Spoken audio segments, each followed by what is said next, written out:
Good morning, everyone. My name is Neil Levesque, and I am the Executive Director here at the New Hampshire Institute of Politics at St. Anselm College, New Hampshire's home for politics. Welcome. We have a great breakfast here, the Politics and Eggs series, which are partners with the New England Council, but we could not have this series without these sponsors who are all around this room in the banners, and we'd like to have a round of applause and thank you.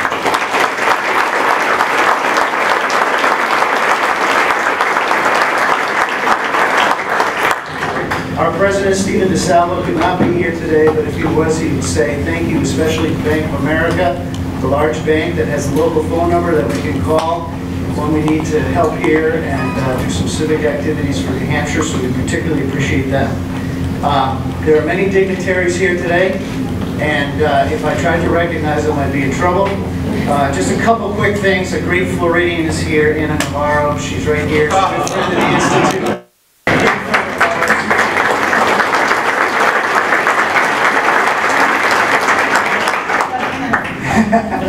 We have the co-chair of the Republican National Committee, Sharon Day.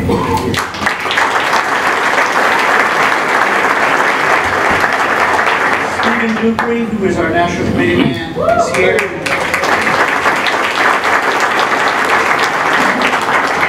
We have Mr. New Hampshire Fred Coker right here. He started Politics and Eggs, so thank you.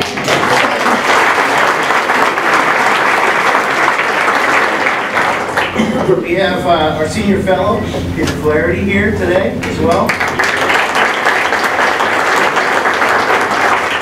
And especially particularly since it's budget season here at St. Anselm, I would particularly like to thank our CFO, Jerry Dumais, for being here.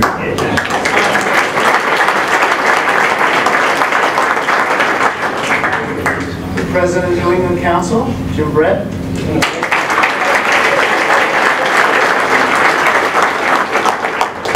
I'd like to invite Jim up here to do the introduction.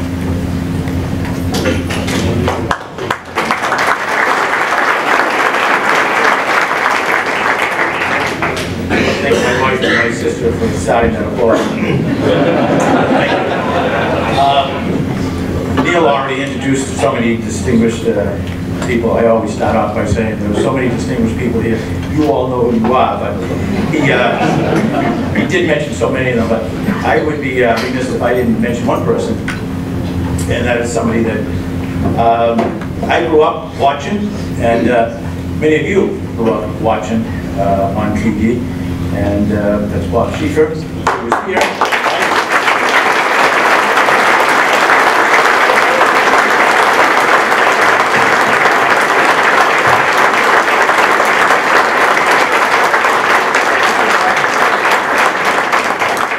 Record show that Bob has received the loudest applause of any candidate, which says an awful lot about Bob Schieffer. He truly is a wise man, not being in the political arena, but maybe if he were, he wouldn't be as universally admired and respected. And I think I speak for all political junkies that he is somebody that has gained so much respect from so many people, and we learned so much from him that he is leading an industry with an outstanding reputation for fairness, compassion, and bringing the issues to the forefront, and always really not making a point of being the newsmaker, but really having the candidates speak. And it's a rare commodity to see somebody who is so gifted, and someone who also has educated so many of us on the political process, and he's going to be missed, but what a legacy. And I know that all his family and friends, especially in Texas, are a long-time admirers of him, but we are too in New England and New Hampshire. We want to just thank him for his service, and we wish him much good health and longevity, and thank him for all that he has done to educate all of us in the United States. Well,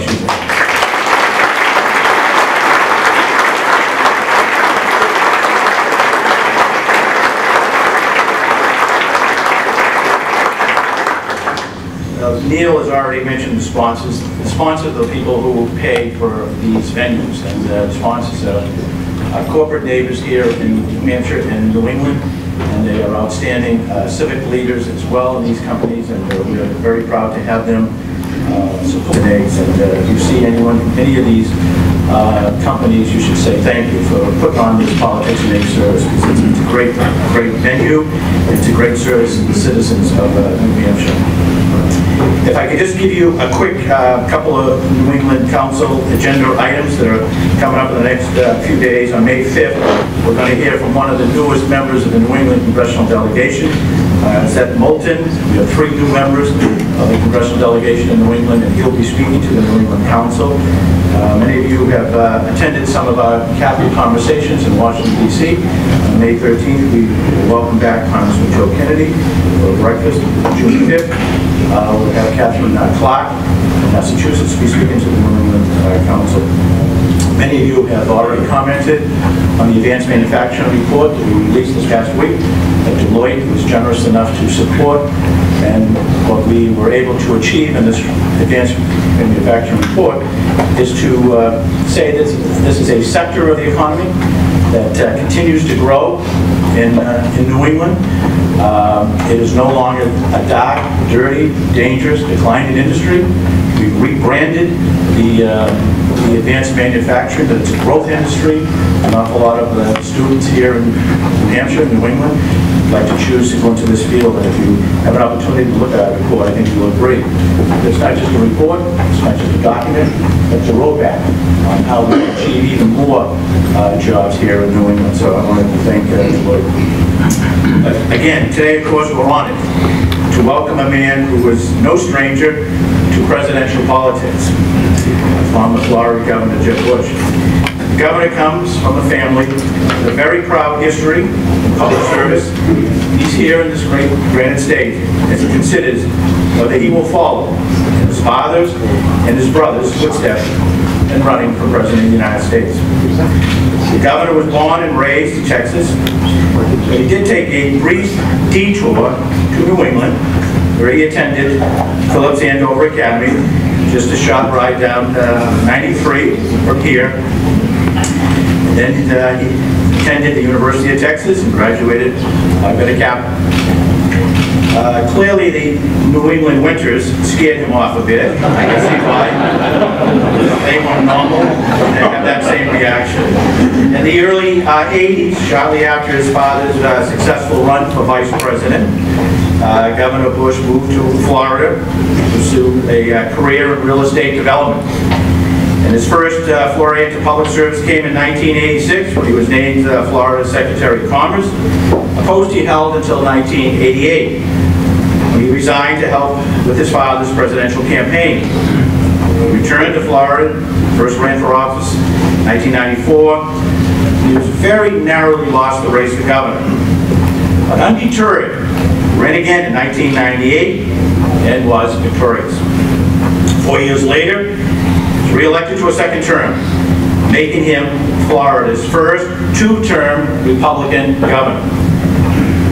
As the Sunshine State's chief executive, he was a very strong fiscal leader, reducing taxes by $19 billion, reducing the size of state government by 6.6%, increasing the state's revenue from $1.3 billion to $9.8 billion. His administration was marked by a very strong focus on public education reform. The governor established very tough standards, requiring testing of all students and grading all Florida schools. As a result, the reading scores of the 4th grade students in Florida increased 11 points between 1998 and 2005, compared to 2.5 points nationwide.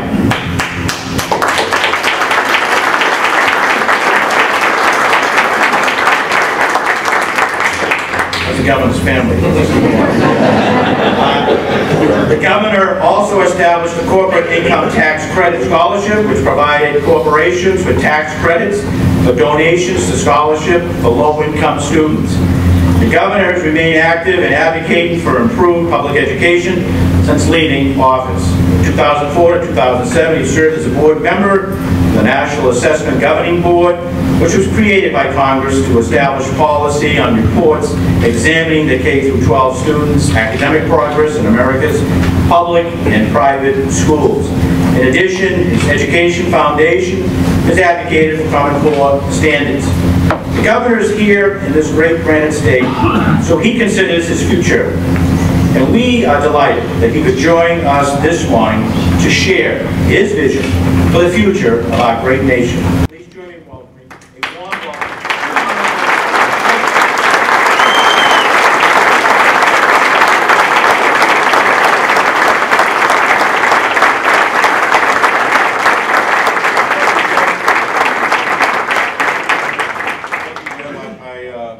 When I met Jim, he said, I'm the president of a group of small businesses that maybe sometime you'll get a chance to visit with. And I look over and see Bank of America and Lincoln Financial. A little understated, but it's a joy to be here. I'm excited about this this part of my life where I'm sounding out the views of people around the country. I've been traveling around. I'm seriously considering the possibility of running, and over the next few months I'll make a decision about that, but I'm honored to be here, to be able to talk to you a little bit about me.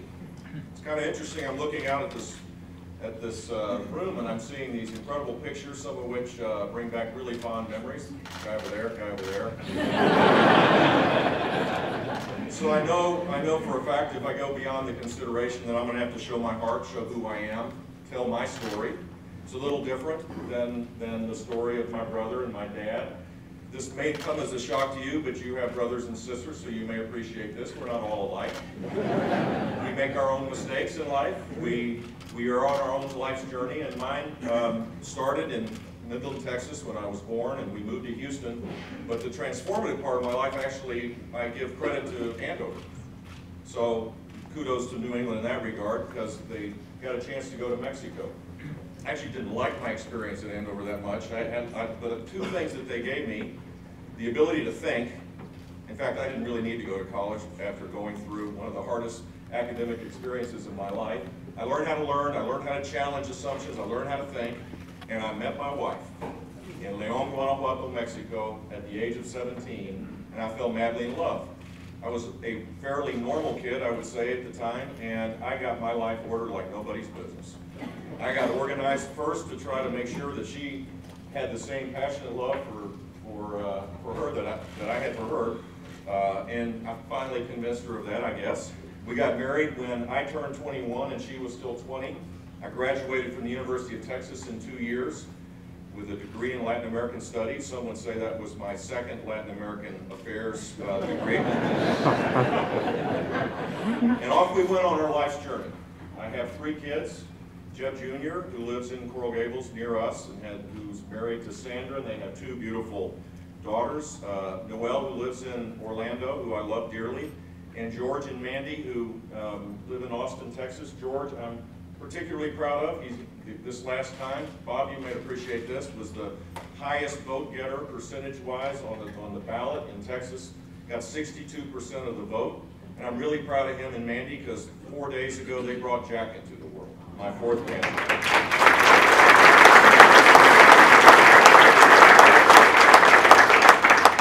Jack is going to be part of a generation that their fate is kind of decided by what we do over the next 10 years, perhaps. Are we going to change how our country operates, or are we going to kind of keep the status quo? If we fix a few big things, the generation that Jack is part of is going to live in the most wondrous time to be alive as Americans. I totally believe that. I honestly believe that. And it's up to us now, the adults around our children, to figure out how we organize ourselves in a far better way.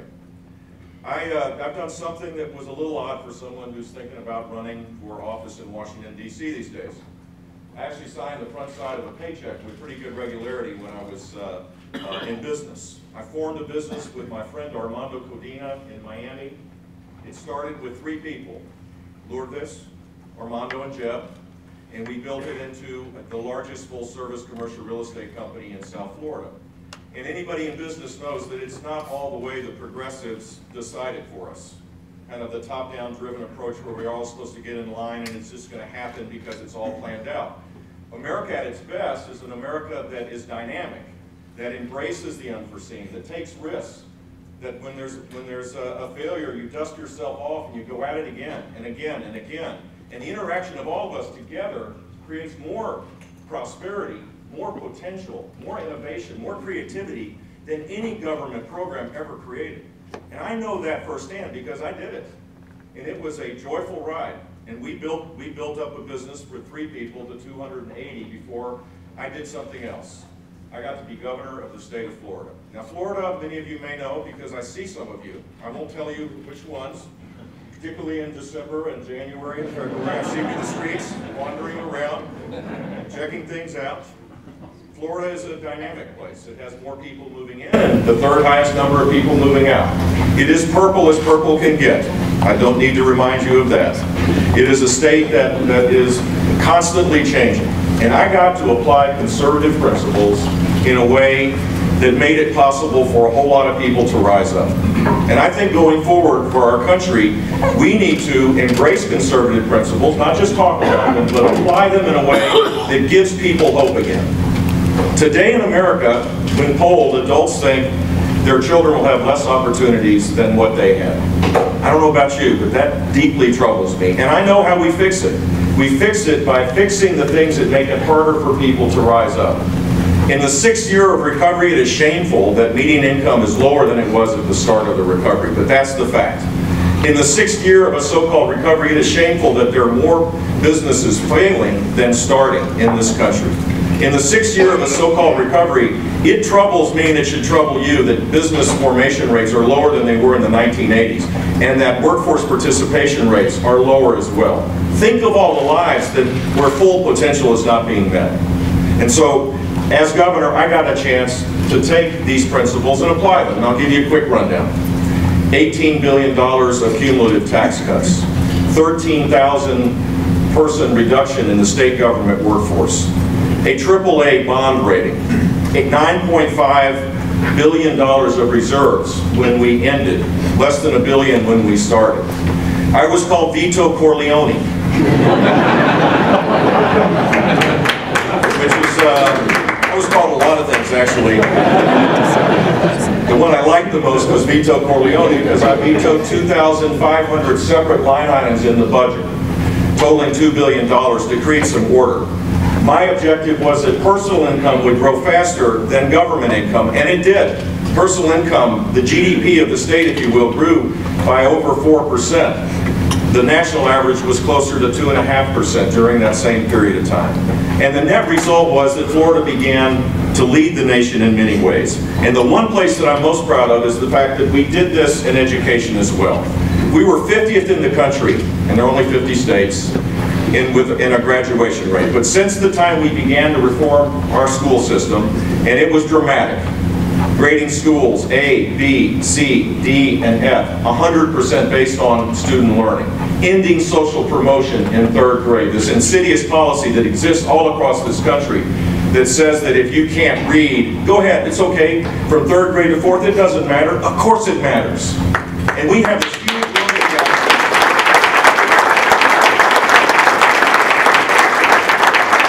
If we want to create a right-to-rise society, then we need to make sure that every child is empowered with the ability to learn, to rise up. The world we're moving towards is a world that will punish those that don't have the skills to rise up. And it is incumbent upon a just society and a society that wants to make sure that their own families succeed to make sure that all children learn. We created the most ambitious school choice programs by far in the country. And the net result of this was that we went from the bottom of the pack and we moved up dramatically. 11 points doesn't quite tell the full story. Low-income Hispanic kids on the 4th grade nation report card do better than the California average. Hispanic kids in Florida now do better than or equal to 38 states on that same 4th grade reading test. We've had a big dramatic improvement, and our graduation rate has improved every year. The point of this isn't that the next president is going to be the superintendent of schools. We're not going to create a national school board. The point, though, is that this should be a national priority. If we're serious about making sure that we have high sustained economic growth, where more people have a chance at earned success, then we better fix this. Businesses, government leaders, charitable organizations, foundations, all of us need to transform our education system so that every child has a chance to learn. I did this as governor of the state of Florida. And so going forward, I know for a fact, yesterday a person insisted, I had this roundtable discussion, and this guy just insisted that it's over. This is a successful person. He just kept repeating, there's no way that you can find consensus in Washington, D.C. anymore. It's over. I totally disagree with that. But it's going to require leadership. The kind of leadership that we've seen on this wall, by the way. The kind of leadership where instead of demonizing someone or tearing us apart, that you try to have the patience and the humility and the determination to be able to draw people together. I don't know about you, but I'm sick and tired of the political game where you push someone down to make yourself look better. It's time to reverse that. It's time to...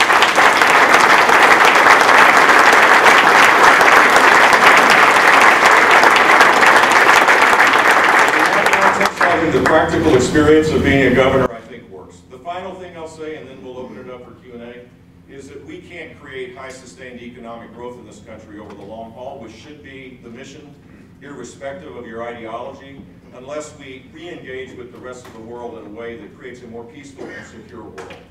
It is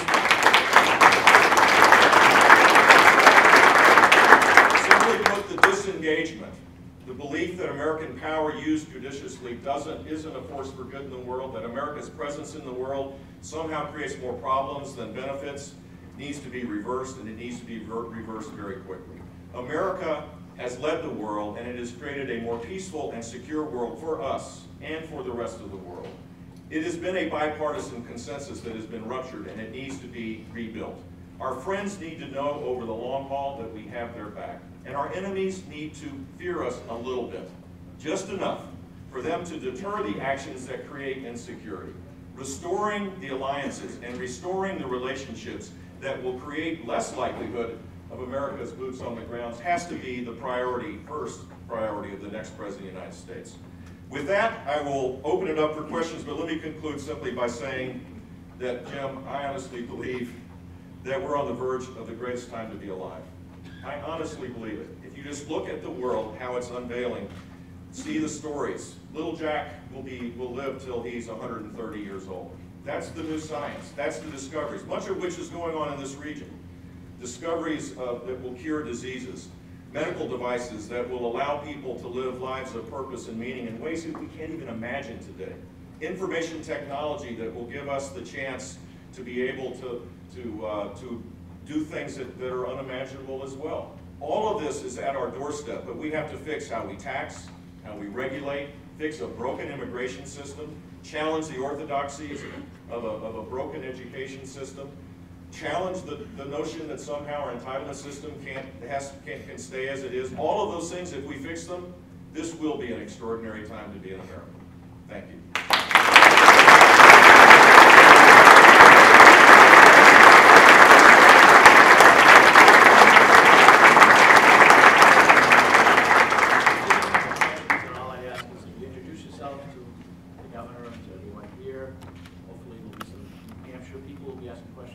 If I could just ask the first question, Governor. The federal budget remains on an unsustainable path. 2015, we're paying $230 billion on the interest on the debt. The new president, in 2017, will pay $330 billion on the debt. And in 2025, we'll be spending $800 billion just to pay the interest on the debt, which $800 billion would be more than all of defense spending, more than all of the education spending, more than all the transportation spending, more than all the medical research. Your call to action to address the debt? You bet. Well, that may be an understatement depending on monetary policy, actually. The 2025 number, a lot of it depends on the interest rate environment. Today, debt service is actually lower than it was a decade ago, even though the debt has doubled. How could that be? Well, because we have dramatically shortened maturities, so we're living like we're investing in long-term things, or we're dealing with long-term deficits with a credit card, in effect. We're just rolling it over. As long as you can roll it over. Now we have our own central bank buying the debt because there's some uncertainty whether anybody else would buy it. And so we have we have a huge challenge that we have to ease out of our monetary policy that I think is quite dangerous, and at the same time not have our the deficits explode because of debt service. How would you do it? First and foremost, we have to grow the economy. You can't get out of this mess with a 2% new normal economic growth. I don't know, when you hear these people, I read, occasionally read the editorial pages, and the smart people will say, it's a new normal, forget it, it's over. No, it's not over. We could grow at the historic run rates again of the United States. Now, it will require some big changes. 21st century rules, a tax system that is simpler, where you reduce the tax rates dramatically and you eliminate the complexity of the code. This week, there's huge celebrations in the suburban areas of Washington, D.C.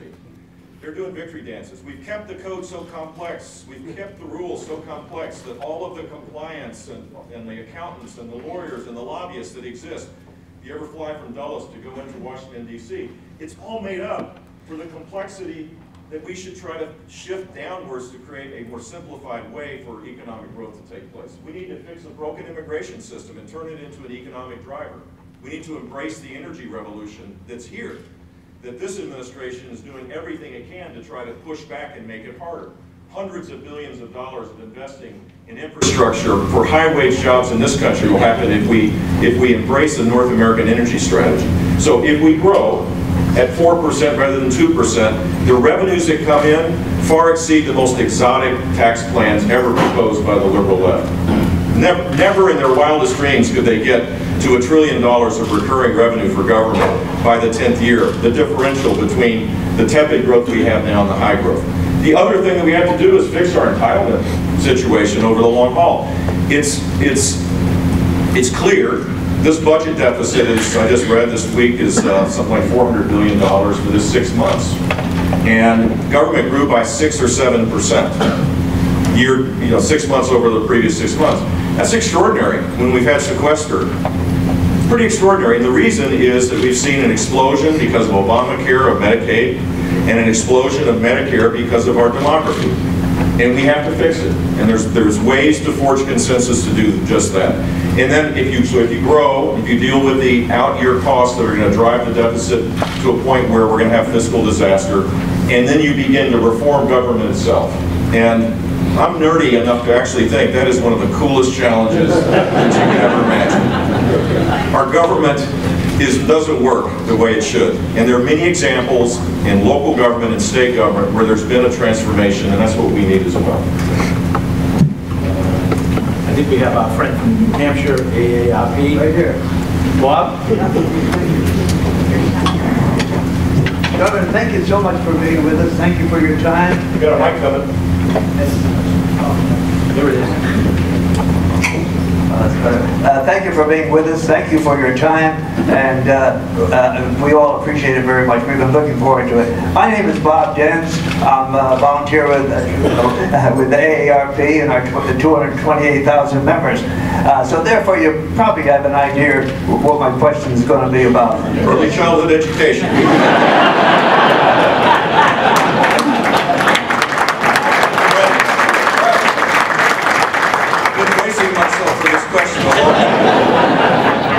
Did I read that script pretty well? It's about something that's been around, a vital program for 80-some years, Social Security. And I like your idea of fixing things. Not for myself, I'm on the downslope, but for our children and our grandchildren. How about fixing it for that? What would you say, how would you strengthen Social Security that I can say to a grandchild, yeah, it's going to be for you? So the way you fix it is to deal with the demographic realities that we should be celebrating. Because 10 years from now, you're going to still be up and taking nourishment. Right? Everybody with me on that? You know, I can dream about this. Everybody will be up and taking nourishment 10 years from now. And the one thing I know for certain is that we're going to be 10 years older. And our demographic pyramid, because of family formation rates dropping, which may be reversed, but the trend line doesn't look so good right now. Fertility rates being below break even. An immigration system we haven't fixed to bring young, dynamic people into our country that allow for the rebuilding of the pyramid. All those things have stalled out. And so we have to be cognizant of that and recognize that someone in their 30s is not going to get the benefits under the current situation. I think we need to raise the retirement age, not for the people that are already nearing receiving Social Security, already on it, but raise it gradually over a long period of time for people that are just entering the system. And I think we need to do that in relatively short order. And Social Security can be sustained just as it was in the 1980s when Ronald Reagan, Tip O'Neill, Dan Rostenkowski, I guess, was probably in it. Bob Pack with this group of, people very conservative, very liberal, and in between, forged consensus on how to sustain Social Security over the long haul. The bigger challenge, I think, is our health care, is Medicare, because there the run rates, the run rates of cost are extraordinary, and those trust funds, the SSI Disability Trust Fund, which is not related to the elderly, and Medicare, which is, are going to create big contingent liabilities. And there the challenge is a lot harder because the underlying healthcare system also has to be reformed. But it too can be reformed. I think there's a growing awareness, hopefully a bipartisan one, similar to what occurred 2 years ago with, and I don't know if the ARP liked this, but the Wyden-Ryan proposal as it related to the solvency of Medicare. I don't know the details of that, but I like the fact that a conservative Republican and a liberal Democrat put aside their ideologies for a second and said, this is important to get done. And while they were, not so much Paul, but Senator Wyden was in the witness protection program, I think, for a few months in the Democratic side. The fact that he had the courage to do it is to be admired. Tom? Morning, Bush. My name is Tom Lebeck. I am a resident of New Hampshire, no affiliation to deal with that. Really? I'm also the Vice President of New Hampshire Off-Highway Vehicle Association, representing 23,000 ATV and trail bikes, which maintain small engines as related to automobiles. In the past, you've expressed support for ethanol mandates in the federal renewable fuel standard. One of the several unintended consequences of these ethanol mandates is the harm created to the fuel systems of the engines and internal workings of our engines. And that same case carries over to 44,000 machines of our winter counterparts here in New England. We use these vehicles for work, transportation, and recreation here in New Hampshire. I've experienced firsthand the harmful effects of too much ethanol in the fuel. What is your position on renewable fuel standard now, and what will it be to protect Americans? So it's look, I'm from Florida, so I'm not a big expert on your life, to be honest with you. Could you bring the mic back? Is the mix the same? Is it a 10% mix and it creates problems? 10% does create problems, and the industry is looking to bring it up to 15%, which has not been accredited by anybody, and most all of the user manufacturers, being Bolt Motors, etc., have not bought into that. Actually, they're fighting the 15%. Yeah, so already 10% is affecting us adversely, so 15% we don't want to get involved. 10% doesn't affect automobiles, and it's an additive that is necessary for environmental purposes, so it has that extra benefit. Going beyond 10%, I don't think is necessary. It ought to be market driven. And the renewable fuel standard, I think, needs to be phased out over a period of time to bring clarity for the corn growers and the producers of ethanol.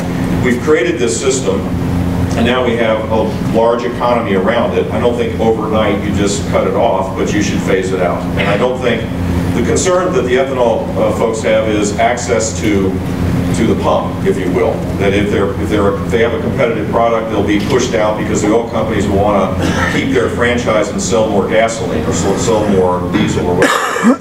And I think there's got to be a way to assure that there's access if they're competitive price-wise, but there shouldn't be, the mandate, these things need to be temporary. And I would add, by the way, solar, wind, the whole array of energy producing, if it is an appropriate public policy, fine, but not make it permanent.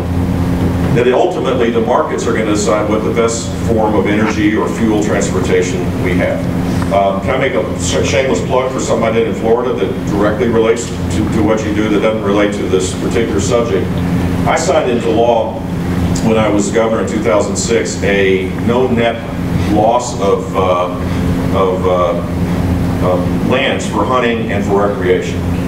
And we ended up with, so any acreage that was taken out of conservation areas that could be used by the public, there had to be an acre of land fixed, and we increased the number of acres used for recreation in Florida by 169,000 acres to protect the ability for people to enjoy the outdoors, which I know is really important in New Hampshire. Shameless plug, just want to make sure you all know. Chris, identified. Yeah, we're trying to get New Hampshire voters. Good morning, Governor, and thank you very much for coming to New Hampshire. We're all happy to see you. My question is a little bit different. It has a bit to do with states' rights and some of the things that have been proposed recently that would be proposed as a federal program. But I'm a big supporter of community colleges. Jim mentioned something about advanced manufacturing, and the community college system is doing an important part in terms of training people to work in that environment. The DOE handles K through 12. States handle state colleges and universities and so forth in their funding. But twice over the last year or so, we've heard proposals that the federal government should offer free tuition to community colleges, which was a state responsibility. Tell us about that. Well, the DOE doesn't handle K-12 education. Just to clarify that, it handles about 8% to 10% of all funding in K-12 is funded from Washington. We have a lot of compliance people in state governments complying with that 8%. If we just shifted it back down and gave more power to local districts with clear objectives, I think it would be easier. As it relates to higher education, the same thing applies. Other than the federal student loan program, which is been nationalized in effect, it's a federal program now, as part of the Affordable Care Act, it was expropriated, if you will, they took full control over it. We have $1.2 trillion of debt, and maybe through that, Washington is trying to, create accountability.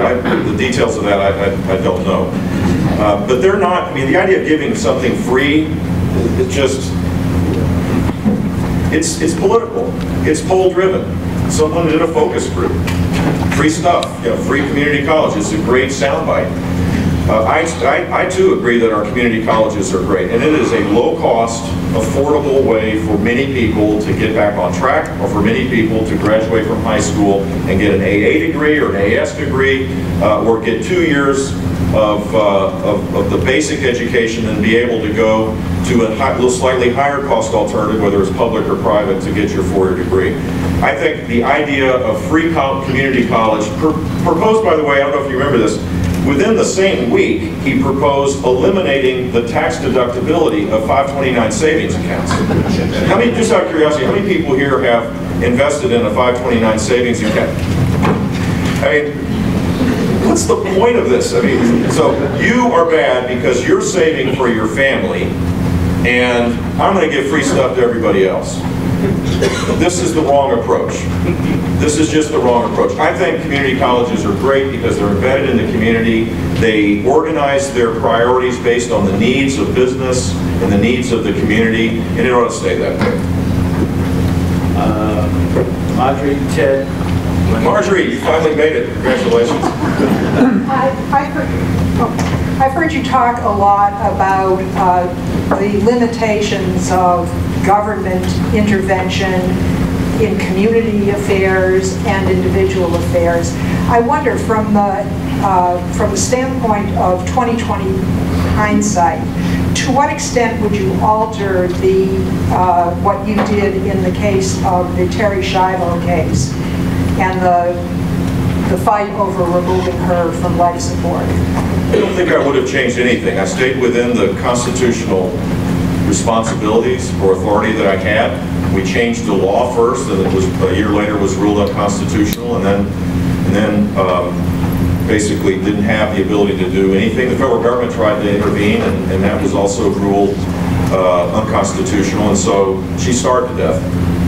And back to these issues of end of life and how we're dealing with elderly folks in general.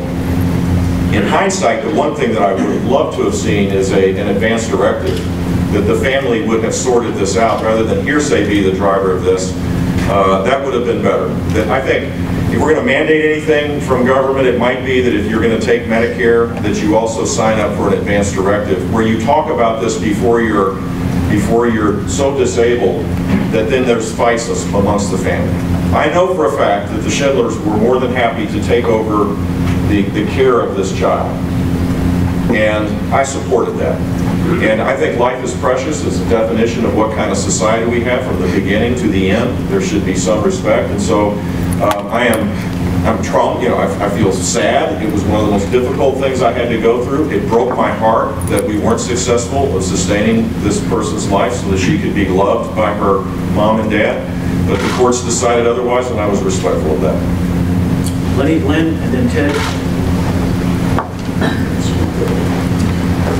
Good morning, Governor. Great to see you. Thanks for coming. Are you a New Hampshire person? I am now. I wanted to raise a question to you on the positive potential role of the federal government in helping the economy, and refer back to the party of Abe Lincoln, which during Lincoln's tenure passed the Transcontinental Railway Act, the Homestead Act, established the first national parks, the Land Grant Moral Act that set up almost all our colleges. In other words, it forcefully invested in infrastructure, education, and going forward, do you see some positive roles for the federal government to invest in basic research infrastructure that's not taking place today? I do. I think the federal government budget is being consumed by the here and now. It's being consumed by programs that are growing at a rate that pushes out the ability to spend on the long-term things. And the federal government's role, I think it is appropriate to use its power to be able to invest in the long-term things. And you mentioned three of them that I think are important. Infrastructure, not just roads, but water. And I mean, we have a crumbling infrastructure. If we're going to grow at 4%, we need to rebuild it. Over the long haul, that ought to be a higher priority than it is today because it's in decline relative to the entitlement spending and other spending that's short term. Research and development. Only the federal government can provide basic research, NIH funding, funding through DARPA and these other means. It has changed the world. I mean, it has created an innovation economy. There has been a legitimate partnership with the federal government being, not telling people how to research and to investigate and to discover, but providing the funding. And that has been in decline as well. The space program is now in decline. These are long-term investments. Now that one may sound a little parochial, but it isn't. These are, by creating a climate of discovery and adventure, and where people are not fearful of the future, it also gives people confidence that they can invest in their own dreams. And so doing that is important. Now here's an interesting example of why the dysfunction currently makes that hard. We have $2 trillion of cash overseas because we have a tax code that is one of the most punitive in the world. It's certainly the most confusing individually and in terms of corporations. It's high, it's costly, and we have this bizarre situation. This has happened in your region as well, where larger dynamic U.S. companies are being bought by smaller companies overseas so that they can relocate their corporate headquarters because our tax code is so screwed up and they can't repatriate money back. That has to change. In the short run, there's a source of long-term infrastructure money, by the way, that could be matched with pension fund money from around the world. We're one of the few countries that hasn't used public-private partnerships to be able to expand capital investing in the subjects that you're talking about. There's a way to craft a policy where you repatriate that money, you create an infrastructure fund for national purposes, outside maybe the mainstream funding that gets all earmarked by Congress, and you begin to build a commitment to infrastructure over the long haul. Fixing our tax code would be the second best thing that we could do, over the long haul as well. So that, yeah, there is a proper role for government for those things. Shouldn't decide it. Look, I'll tell you where I would draw the line. We shouldn't have a venture capital arm inside the Department of Energy. That really worked out well, didn't it? Solyndra, that was a great idea. You know, they were Ophir. They were like, they got sent down to Pawtucket. You know, it's like.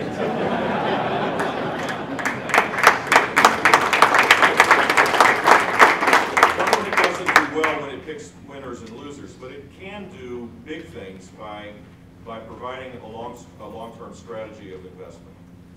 Ted?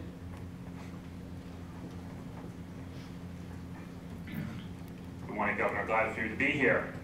Ted Gorski, Get Your Edge Leadership Coaching, small business owner, and a critical undecided voter here in New Hampshire. What is your business, by the way? Get Your Edge Leadership Coaching. I'm the author of Trailblazing Leadership. We can talk afterwards. Yeah, exactly.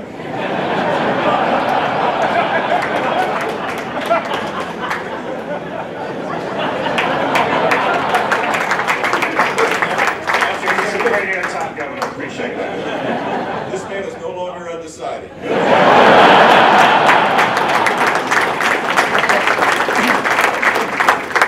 I could be had for a term. But anyways, my question is immigration. As you can tell, we have a broken system here. Could you elaborate on how you would attack this broken immigration system? Sure. First of all, I think we're an immigrant nation. It's part of our DNA. It's part of our great success.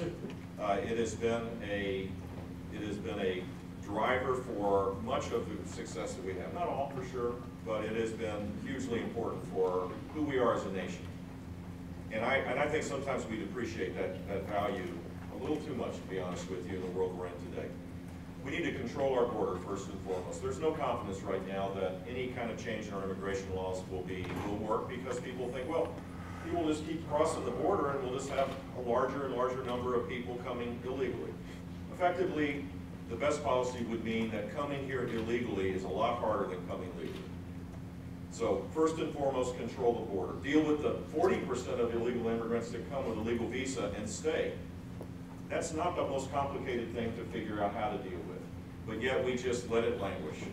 We ought to have an e-verify system that's verifiable and that businesses can count on, so that people that are trying to get hired that do it illegally, there's some way to verify whether someone's here legally. So that first and foremost has to be done. Eliminate the executive orders where presidents don't have authorities to act, all that, because that has created huge mistrust. Secondly, what I advocate for is narrowing family petitioning. We're a generous country, but our generosity should not extend to spouse, minor children, like every country in the world, and then the extended family of adult siblings and adult parents. That's what we have today. And we've had it since the 1960s, and we've crowded out other forms of legal immigration. I would narrow that to what every other country has, and then apply the Canadian model, if you will. Steal something from them that they stole for us, which is create a strategy around high sustained economic growth and allow people then to come in based on that strategy. We have shortages, 3 million shortages of skilled workers. That skills gap, we need to figure out ways to make sure Americans can get those jobs. We also can bring in people to work in our farms, to deal with shortages that are chronic because Americans, people here don't want to do that work. We have shortages of IT workers. We're educating people in our great universities that come here, and then we tell them, sorry, you have to leave now. Many of them don't want to leave, but I guarantee you what they will do is they'll compete against the United States when they go back to their native lands. So create an economic strategy to deal with this. It would be as though we would have the first 500,000 first-round draft picks. We're the owners. We get to pick. We're Bob Pratt. Well, he would never have that, would he? Kraft gets the 32nd first-round draft pick every year. Tampa Bay. We're all Tampa Bay. Only this year, by the way, only this year. So create an economic strategy and then deal with the folks that are here illegally in a rational, thoughtful way. My suggestion is earn legal status. Not earn citizenship, but earn legal status. You don't create a system where people cut in line for those that have been patiently waiting. But you get a provisional work permit, you work, you pay taxes, you pay a fine, you learn English, you don't commit crimes, and you earn, over an extended period of time, legal status. That will be a good driver for economic growth as well. The final thing I would say is immigration works. This is where a lot of people, when I say these things, I got a few emails last night from someone was watching this on C-SPAN or something, I don't know what, our deal last night. One of the things that people say is, well, the caliber of our immigrants has changed. And kind of went through this whole deal, and no, it hasn't changed. The people that want to come here are driving for success. Here's the deal that I think is really important. What makes us different is that our national identity is based on a set of shared values. It's not some exclusionary racial deal or ethnicity. We define ourselves by our aspirations, by our tolerance, by our courage, by the things that the founders started that we've embraced. And we need to embrace it again. Because I personally believe that this set of shared values, irrespective of immigrants, is starting to be torn apart. So civics education needs to be front and center of our country again. We need to love our country again. We need to understand it.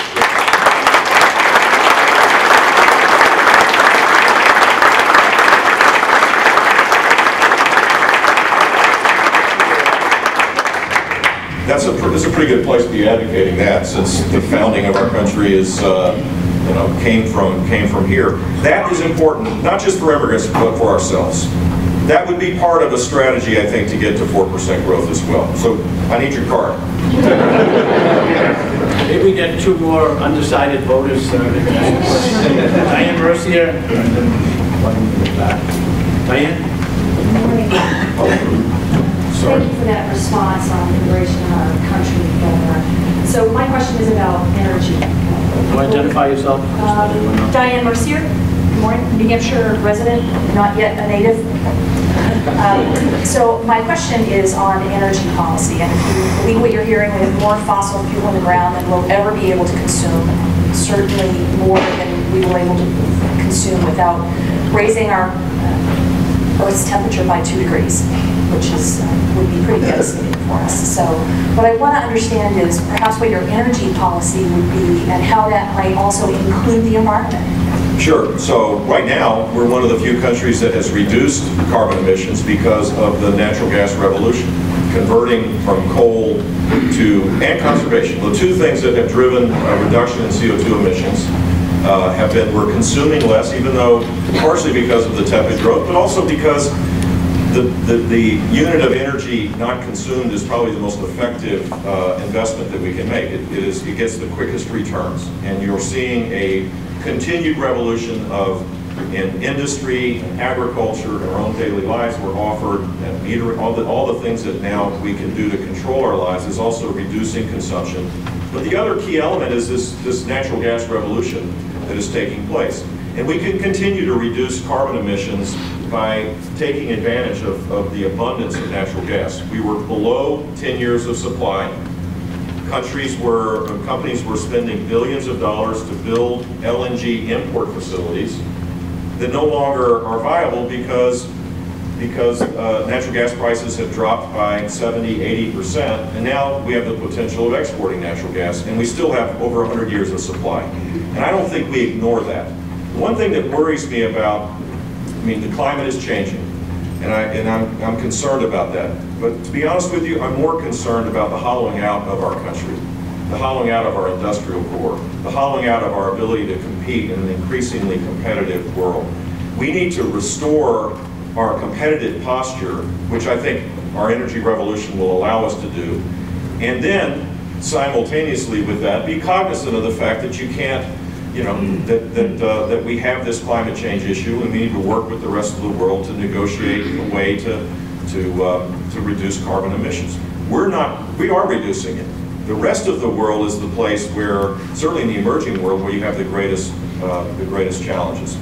Consumers, the best deal they've gotten in the last 6 years are lower gas prices over the last 6 months, and lower utility prices in most places, significant lower utility prices.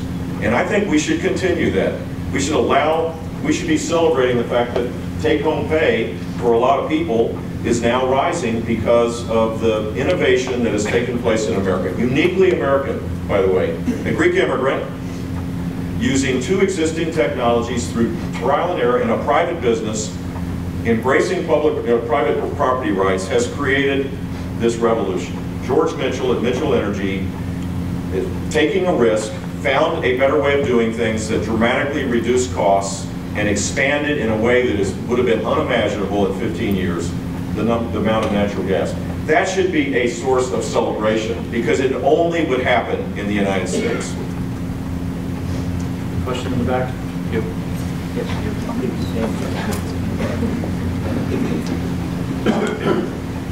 Governor, Amy Carnevale, thank you for your commitment to public service. My question relates to foreign assistance funding. One of the little-known areas where Congress has achieved consensus over the last several years is foreign assistance funding for clean drinking water and sanitation programs, along with USAID global health programs. I'd be interested in your thoughts on those programs and the United States' role in supporting them. Well, I don't know the details, the specifics of the amount invested and all that, but the idea of, I would put that in the category of soft power, and I think it's fine. I think it's great. In fact, one of the great success stories that has taken place in the last 20 years as it relates to Washington's role in the world is the PEPFAR program. And the support that George W. Bush, in a bipartisan way, supported the efforts that have brought about the savings of thousands and thousands of lives. And I can promise you, if you travel around Africa, the guy who has got the highest approval rating, if that matters, is my brother. Because he acted on his heart, he did the right thing. Only America could do that. It was done in a way that brought a huge amount of private sector philanthropy as well. It was a huge win. So,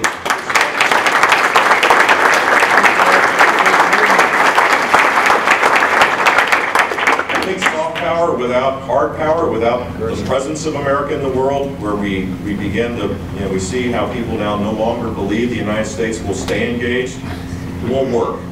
But in combination with an America that is engaged, America that is consistently there, a sense that we have people's back across the board, that is the proper policy. And so, I mean, maybe you could give me the details so I can learn, but I'm not aware specifically of that recent bipartisan support. It sounds good to me. Maybe one final question, gentleman in the back. Two quick answers. Thank you. Good morning, Governor. My name is Greg Tewksbury. I'm a lifetime grain estater and proud of it. I'm also a banker, a community banker. I'm a president of a small bank in New Hampshire. Our industry is shrinking at record rates, and most say the reason is the burden from D.C., most recently Dodd-Frank. What are we going to do to relieve the burden for small businesses so that we can get back to helping our people on Main Street? We have to, I hear this all over the place. In fact, my last trip to New Hampshire, I think I met the guy who founded the first and only bank since Dodd-Frank passed, since the financial crisis. One bank in the country. Wow, that's a real good indicator of how great this law is. The net effect was the government wanted to do something that made sense, which is eliminate too big to fail. And what they've done, because they have no clue how the real world works, is they've strengthened, or they've seen the consolidation of assets in larger and larger banks, and the systemic risk is actually probably larger. Now, the bigger banks have all sorts of regulations on them that may make systemic risk be mitigated a bit, but it doesn't look that way to me. And the compliance cost and the cost of filling out all the forms and dealing with the bank examiners and all that, I've been told that if you don't have total footings of $1 billion, it doesn't work. It's not even close to working. And you probably have to be of scale much bigger. So I think reversing this by putting men and women in the various agencies that the President has the authority to do would be helpful. And reviewing the rules that have made it harder and harder for community bankers to exist. This is what the liberal progressives that think this is all, you got political hacks combined with academics. It's like a cocktail for disaster. It's a big hangover. You get a hangover every time you put those two together. And their view about this is that we're smarter, we can figure this out, but the net result is going to be, here's my prediction, and maybe you've already experienced this, there'll be pools of money. that will be created that are completely unregulated, that have no compliance and no basically totally free market response. If there's a demand, it will be filled in a capitalist system. And then what are we going to do? Create a whole new system of regulation on top of that? We're going to kill the community bankers that provide the seed capital for most of the startups, and they provide the sustenance for most small businesses in our community. We're going to choke them off, create an unregulated pool that may have some benefit in the short run, but certainly doesn't have the long-term community interests at heart. And so we need to review this in a thoughtful way and shift back to the tried and true system that allows for community banking to prevail. One final question, gentlemen, from the back. Darrell Philpott. I am from New Hampshire, Brookline, New Hampshire. I work for BAE. And so my question is on national defense, but I'm asking from two different perspectives. You mentioned us being able to project force globally to have our enemies fear us somewhat. And that requires providing our military with the tools and technology they need to project that force and make it a credible threat. So I want to know what your thoughts are on that, but also part of projecting that force requires men and women in the military. And having served 20 years in the Marine Corps, it's a great toll that the average service member gives contribution to that projection of force. But when you look at some of the recent activities with the VA, that investment in the technology and the infrastructure to support them when they return to war hasn't quite been there. So what are your thoughts on how you would address both of those? Well, first on the veterans issue, I think the American people, unlike in previous eras, are totally in on the idea of respecting and providing support for veterans. They come back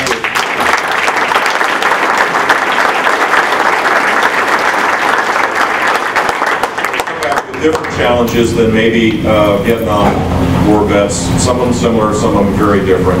And as I travel around, I normally have roundtable discussions with veterans, so I get a sense of this.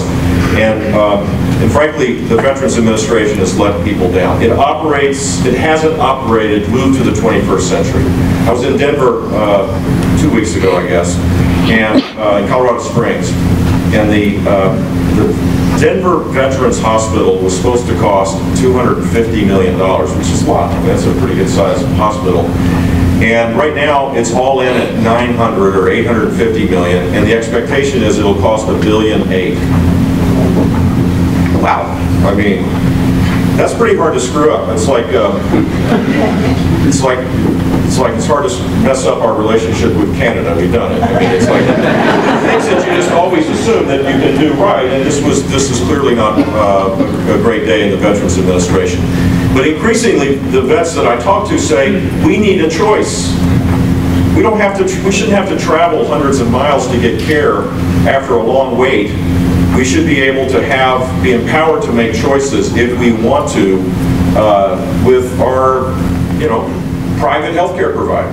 Much of this, I think, in the reform needs to empower the vets, customize the healthcare experience for them, give them the dignity of making these decisions rather than being put in lines and being told what to do. And I think we can reform this. I hope that the Obama administration is beginning that journey. There's no evidence that they are. As it relates to national defense, clearly this is the first priority. If you ask the federal government to do one thing, if you started by prioritizing everything, said, what is the first priority? Protecting the homeland, protecting our shores. A strong national defense combined with a focus on all the other elements of intelligence gathering, counterintelligence gathering, all those things have to be the first priority. In the last few years, because of dysfunction in Washington, they're the ones that have suffered the most. They're the ones that have seen cutbacks because of sequester. And this is the place where I think it is appropriate for Congress to begin to reinvest. They've done it in an inelegant way this first budget year, but the idea of restoring some of the cuts, I think, is more than appropriate. High growth will allow for revenue to come, and if you limit the spending in other areas, I think you can increase the amount of money being spent for the national defense.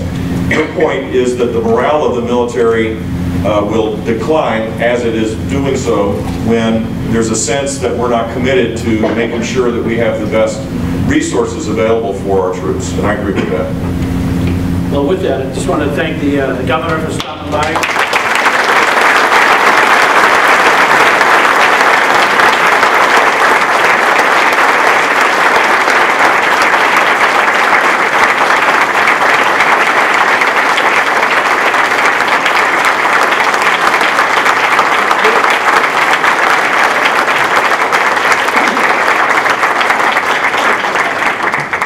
the governor's plans are. But we hope to see more of him in this great state. And we want to, again, thank the governor and all of his team for working with the St. A's group here, Neil Quebec, and the council putting on today's event, which is great. And we thank all of you. We look forward to seeing you at a future Politics and Eggs event. Thank you very much.